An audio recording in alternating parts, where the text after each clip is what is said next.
When you think of punters, you don't think risk takers. But for LSU's Brad Wing, he took a big gamble to leave Australia and come to America to finish high school. And it has paid off. I wasn't really enjoying my school in Australia. It was just, a lot of stuff that I, didn't like to be around. And we had the friends over here. We visited over here in December, and then I made the decision like a few months later. I was like, it wouldn't be bad if I went over to America one night.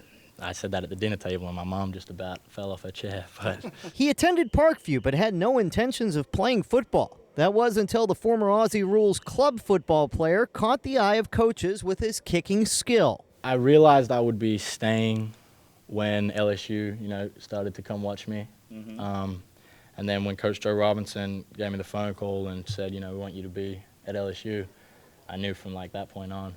I called Mom and said, I'm not coming home for another couple of years. So. You said that you came up to him and he didn't know who you were. He didn't know anything about I didn't know who he was either. So there, right? I told him, I said, what you doing hanging around practice? He says, I'm a punter. Oh, I said, I'm the head coach.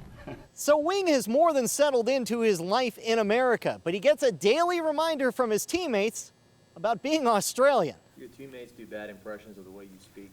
All the time. Every day, probably at least 15 times a day. It's not funny anymore, but... Who does the worst one?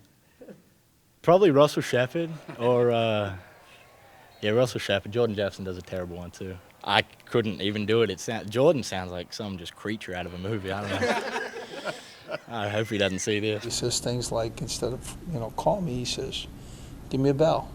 I don't know if he wants to start a Christmas celebration, or does he want me to call him on the phone? So there's some real issues there. I've been asked if I have a pet kangaroo, and I don't. His teammates are still getting to know their Aussie kicker and his background, but if you think they're in the dark, imagine his family back home that has no idea what American football is all about. My grandfather almost disowned me because he said I had an American accent, so they don't really understand what's going on there over home. I just tell them to Google Tiger Stadium, and then they sort of understand that it's a pretty big deal. One family member who gets what this punting thing entails is his dad, David, who kicked briefly for the Detroit Lions and the Scottish Claymores of NFL Europe. Now it's his son who could be kicking at Tiger Stadium this fall. I think about that every day. I don't know. It's going to be exciting.